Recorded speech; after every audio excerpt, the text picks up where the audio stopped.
beauty of the accepted kind are utterly wanting. Fair prospects wed happily with fair times. But alas, if times be not fair!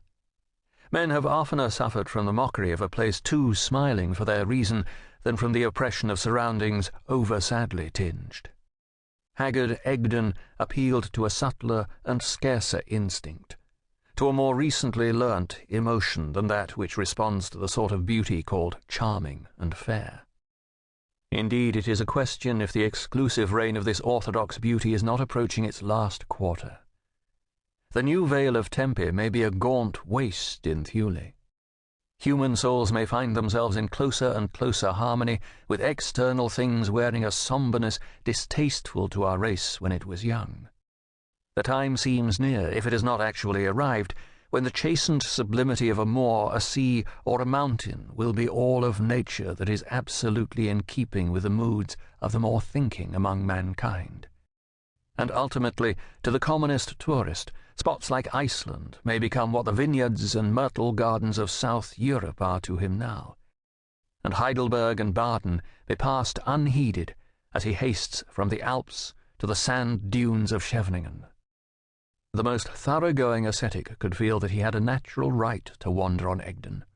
He was keeping within the lines of legitimate indulgence when he laid himself open to influences such as these. Colours and beauties so far subdued were, at least, the birthright of all. Only in summer days of highest feather did its mood touch the level of gaiety. Intensity was more usually reached by way of the solemn than by way of the brilliant, and such a sort of intensity was often arrived at during winter darkness, tempests and mists.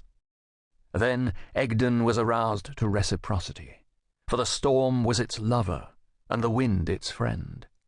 Then it became the home of strange phantoms, and it was found to be the hitherto unrecognized original of those wild regions of obscurity which are vaguely felt to be compassing us about in midnight dreams of flight and disaster, and are never thought of after the dream till revived by scenes like this.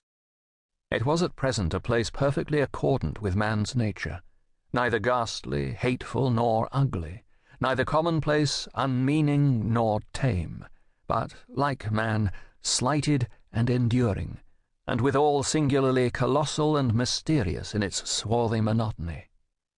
As with some persons who have long lived apart, solitude seemed to look out of its countenance. It had a lonely face, suggesting tragical possibilities. This obscure, obsolete, superseded country figures in Doomsday. Its condition is recorded therein as that of heathy, furzy, briery wilderness, bruaria. Then follows the length and breadth in leagues. And though some uncertainty exists as to the exact extent of this ancient lineal measure, it appears from the figures that the area of Egdon down to the present day has but little diminished. Turbaria bruaria. The right of cutting heath turf occurs in charters relating to the district. Overgrown with heath and moss, says Leland, of the same dark sweep of country. Here at least were intelligible facts regarding landscape, far-reaching proofs productive of genuine satisfaction. The untamable Ishmaelitish thing that Egdon now was, it always had been. Civilization was its enemy, and ever since the beginning of vegetation its soil had worn the same antique brown dress, the natural and invariable garment of the particular formation. In its venerable one coat lay a certain vein of satire on human vanity in clothes. A person on a heath in raiment of modern cut and colours has more or less an anomalous look. We seem to want the oldest and simplest human clothing, where the clothing of the earth is so primitive. To recline on a stump of thorn in the central valley of Egdon, between afternoon and night, as now, where the eye could reach nothing of the world outside the summits and shoulders of heathland which filled the whole circumference of its glance, and to know that everything around and underneath had been from prehistoric times as unaltered as the stars overhead, gave ballast to the mind adrift on change and harassed by the irrepressible new. The great inviolate place had an ancient permanence which the sea cannot claim.